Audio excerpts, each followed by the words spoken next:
ভালো লাগে, যত ভালো গিফট দিতে চাচ্ছি তোমাকে আমার ততই আনন্দ লাগে। ওকে, আজকের এই গিফটের জন্য তুমি অন্য কিছু পাবে।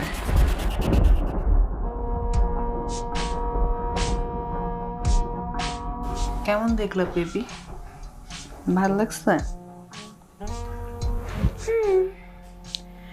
ভালো লাগে দেখেই তো তোমাকে দেখাই। দেখো না, কাছাকাছি এসে তো আর দেখতে পারবা না।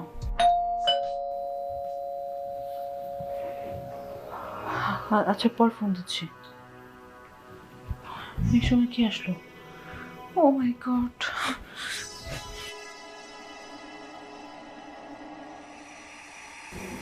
ওয়াও, তুমি হঠাৎ কি মনে করো এই সময় আমার বাসায়? কিছু বলবে নাকি? চলে আসলাম, আসলে সুন্দর একটি মুহূর্তে চলে আসলাম আমি। আচ্ছা, ঠিক আছে, ভেতরে আসো।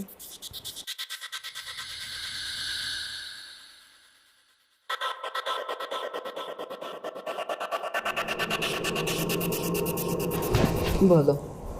কেমন আছো তুমি? এই তো যেমন দোয়া করছো। আর হঠাৎ কি মনে করো আমার বাসায়? তোমার কথা হঠাৎ আমার মনে পড়লো, সেই জন্য চলে আসলাম তোমাকে ফোন না দিয়ে। আচ্ছা, আমাকে খুব মিস করছো তাই না? অবশ্যই। ঠিক আছে। আচ্ছা, হাতে এটা কি? তোমার জন্য একটা গিফট নিয়ে আসলাম। ও মাই গড, আমার জন্য? অবশ্যই, দেখি, তুমি দেখি দেখতে না। পারো।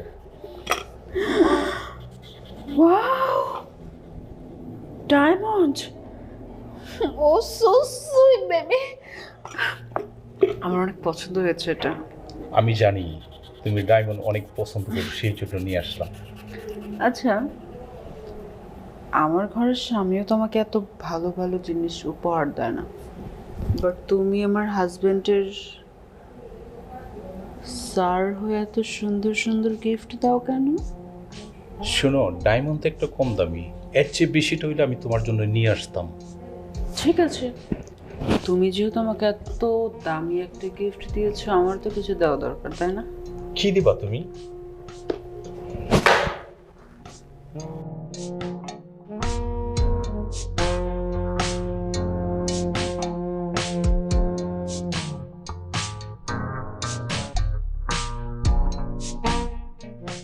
বেবি, বলো তোমাকে baby। ছাড়া থাকতে না আমার একদমই ভালো লাগে না। তুমি যত সময় থাকো আমার মনে হয় পুরো ঘরটা আলোয় আলোকিত হয়ে যায়। সেম আমার কাছে এমন লাগতেছে। তাই নাকি? অবশ্যই। কিন্তু তোমার বাসায় যদি তোমার বউ এই কথা জানে তখন কেমন হবে? আমার বউ দেখবেই না। আচ্ছা, অনেক সময় তো ছিলে, এখন যাও তাহলে। যেতে ইচ্ছা হচ্ছে না। উফ, একটু পরে তোমার অফিসের কর্মচারী চলে আসবে, মানে আমার হাজবেন্ড, তখন? তো অবশ্যই। ঠিক আছে, আজ উঠি। ঠিক আছে, আবার সময় বলে চলে। ওকে, বাই। ঠিক আছে, ভালো।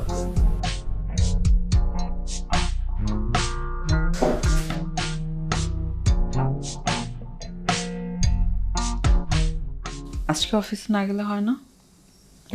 না, আজকে অফিসে যেতেই হবে। আজকে অফিসে বিদেশ থেকে কিছু ক্লায়েন্ট আসবে, তাদের সাথে একটা জরুরি মিটিং আছে। এটা তো আজকে নতুন না, প্রায় সময়ই আমি যখনই তোমাকে বলি যে আজকে অফিসে যেও না, আমার কিছু একটা মন চাচ্ছে, সেই দিনই তোমার নানান কাজ থাকে। কেন এত কাজ? মানে বউ, আমি যে সারাদিন বাসায় একা একা থাকি, সেইটা কি একবারও তুমি ভাবো না? তুমি একবারও বুঝো না যে বউটা সারাদিন বাসায় একা একা থাকে, ওর কখন কি মনে চাচ্ছে, কি করতে ইচ্ছে করতেছে, কোনো কিছু তোমার দেখার বিষয় না। তো তুমি কেমন স্বামী হয়েছো আমাকে একটু বলো তো? তুমি স্বামীরা স্বামী আমরা কলঙ্ক। আরে বাবা, ওইটা তো আমার চাকরি, এখন সংসার ঠিক রাখতে হলে আমার চাকরি করতে হবে না? আচ্ছা, তাহলে বিয়ে কেন করছিলাম? বিয়ে না করলে পারতাম।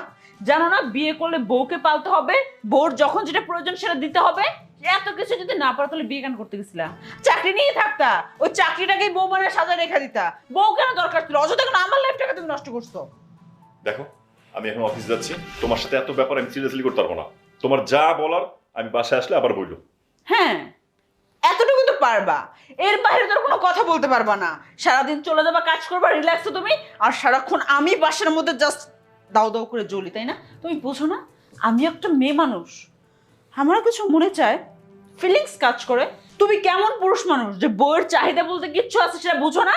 তুমি না পুরুষ মানুষের কোনো জাতের মধ্যে পড়ো না। যাও, এখন কোথায় যাবা? যত সবই তো হবো। কাজের বেলায় তো কোনো কিছুই পারো না, সবসময় কাজ কাজ কাজ, ব্যবসা থাকতে তাহলে ব্যবসা নিয়ে। বিয়ে করে আমার লাইফটা কেন নষ্ট করলা তুমি? উফ, আমার জাস্ট ভালো লাগে না।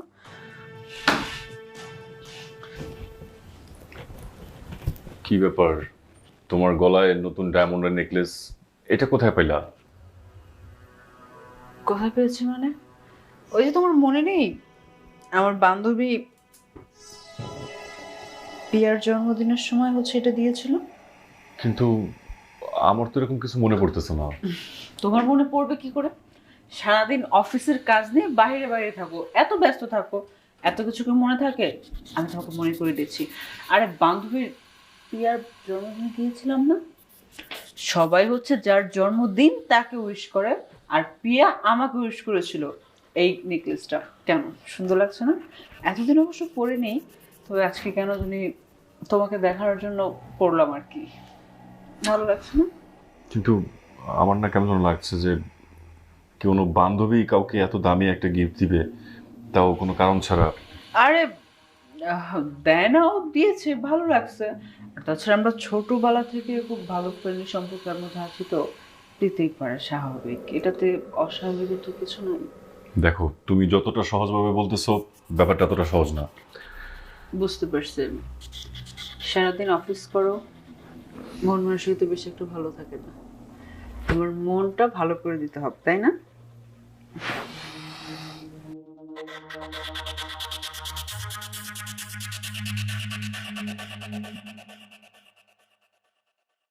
আজকে একটু তাড়াতাড়ি আসবা, একা একা ভালো লাগবে না।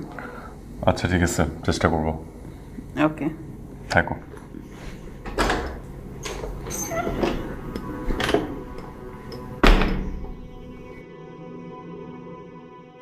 বেবি, বাসা পুরো খালি, কাম। ঠিক আছে বেবি, চলে আসবো।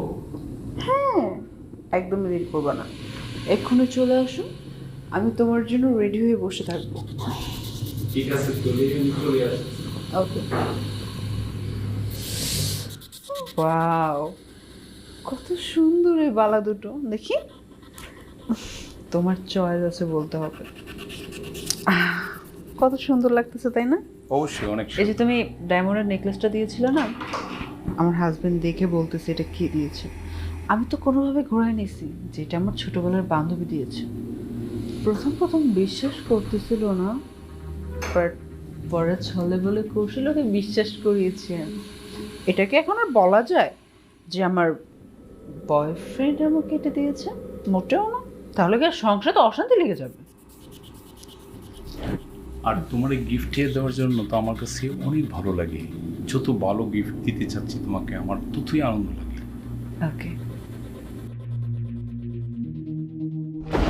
আজকের এই গিফটের জন্য তুমি অন্য কিছু পাবে। সানি ভাই,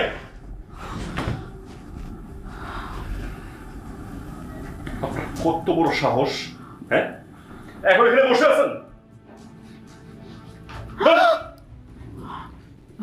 ইয়ে, আমার ভুল হয়ে গেছে, প্লিজ আমাকে ক্ষমা করে দাও। আমি না না বুঝে করে ফেলছি। লজ্জা করেন? মিথ্যা কথা বলে আমার বাসা থেকে বিদায় করো, তারপরে আমার এই অফিসের বসকে বাসায় ডেকে নিয়ে এরকম নোংরামি করো। আর এটা কি? এটা তোমার বান্ধবী তোমাকে গিফট করছে না? আমার নয়সে বুঝাও, তোমার বান্ধবীর জন্মদিনে তুমি গেছো, তুমি তাকে গিফট করবা, উল্টা তোমাকে সে গিফট করে। কতদিন কতদিন থেকে চলতেছে সব? শান্ত, আমার ভুল হয়ে গেছে, আমি আর কখনো এরকম করব না। আজকের থেকে কোনো ছেলে মানুষের সাথে কথা বলবো না। আমাকে একটা সুযোগ দাও প্লিজ, একটাবার, লাস্টবারের মতো। সেটাই, আজকে থেকে তুমি কোনোদিন এটা করবা না। কারণ কি জানো, সেই সুযোগটা তুমি কোনোদিন আর পাবা না। তোমার মতো একটা দুশ্চরিত্রা মেয়েকে নিয়ে একটা সেকেন্ডের জন্য আমি ঘরে আর সংসার করবো না। শান্ত, বের হয়ে যাও, এক্ষুনি আমার চোখের সামনে থেকে বের হয়ে যাও। ছোট লোক, কি হলো? যাও। বিশ্বাসঘাতক বেইমান, মতো একটা বেইমানের সাথে আমি এতদিন একসাথে সংসার করছি। আমার ভাবতে লজ্জা লাগতেছে, এত কষ্ট করে পরিশ্রম করে সংসারটা চালাই, আর আমার অনুপস্থিতিতে এই বাড়ির মধ্যে এত কিছু হইতেছে।